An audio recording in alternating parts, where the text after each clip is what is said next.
Hi, it's Edie here, coming to you from the home office in San Antonio, Texas.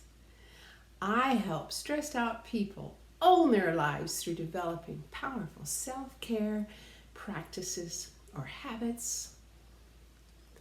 I help people with their lives.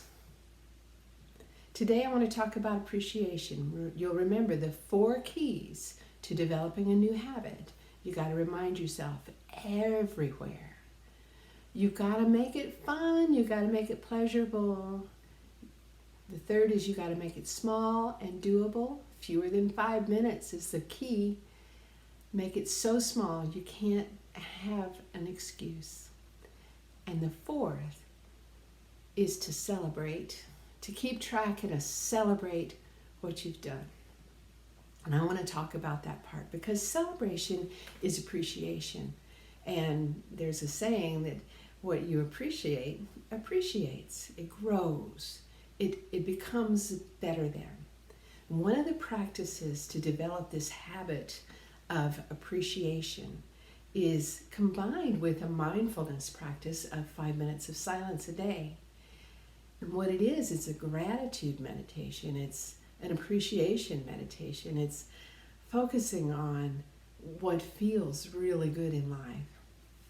So you do this by you start out, remember a time when you were so grateful. Something maybe took you by surprise. Somebody did something so kind, or you had an unexpected gift, or whatever. Just something you really appreciate. Maybe it's the mouthfeel of chocolate, really good chocolate. Something you really appreciate. And so in my practice of developing this habit of appreciation, in my 5 minutes of silence time, I take a minute and remember a story of something that was so good. One of the stories that I use is when I was a little girl. I'm from a really large family. There's a lot of us. And the 5 youngest are girls.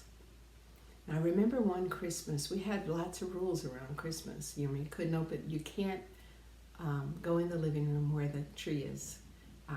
There was an open door. It was an open space to go into the living room that had curtains across it, and the curtains were closed. And so you weren't to go in the living room before Mom and Dad got up. You can't get Mom and Dad up until after 7 o'clock.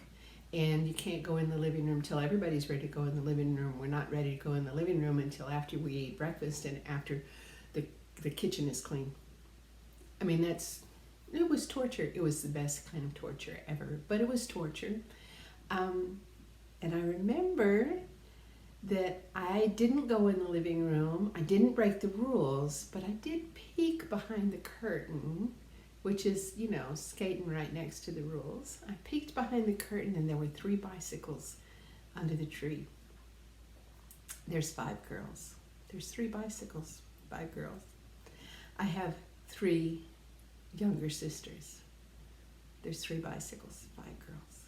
I want a bicycle so badly.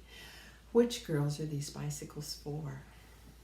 And so all through breakfast, I'm wondering, all through cleaning the kitchen, I'm wondering, and we go into the living room and we have rituals around opening presents. Mom and Dad would get the youngest one their first present, and the youngest one would open theirs, and then we all oohed and awed and celebrated what she got. And then the next one opened her present, and we did the same thing. And the next one opened her present, and we did the same thing. And then I got my present.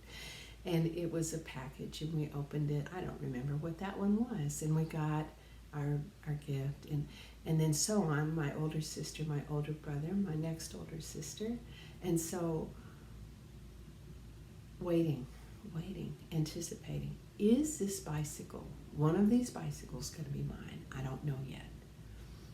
So when we get to the big gifts, the last one, ooh and ah over my younger sister's gift, and ooh and ah over the next sister's gift, and the sister just younger than me got a bicycle. bicycle. We were so excited, and I was so excited because that meant the next one was going to be mine.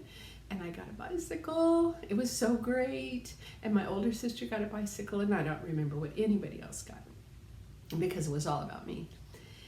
It was so delightful. A bicycle, when you're that age, is freedom. It's the ability to go and to do. I love to go and do.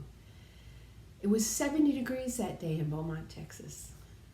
And I got to ride my bicycle all over. It was so great. And so I go with that feeling.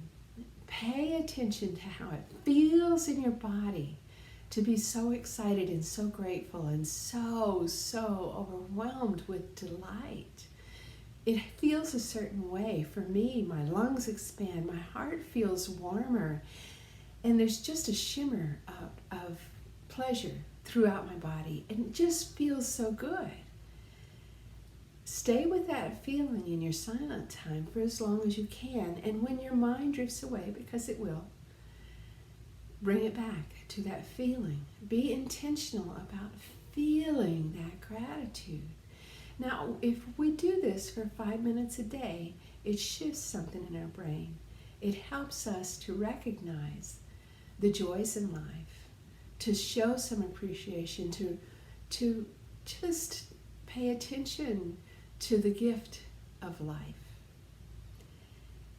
When we do our new practice and we spend time thinking about the practice and associate it with this feeling of great gratitude, it helps embed this in our brain as a habit worth keeping, something that feels really good and something that is so beneficial.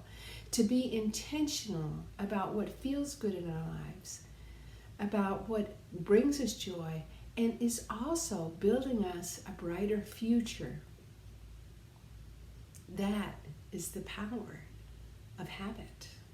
That's the power of taking control of our lives. That's how I help people own their lives.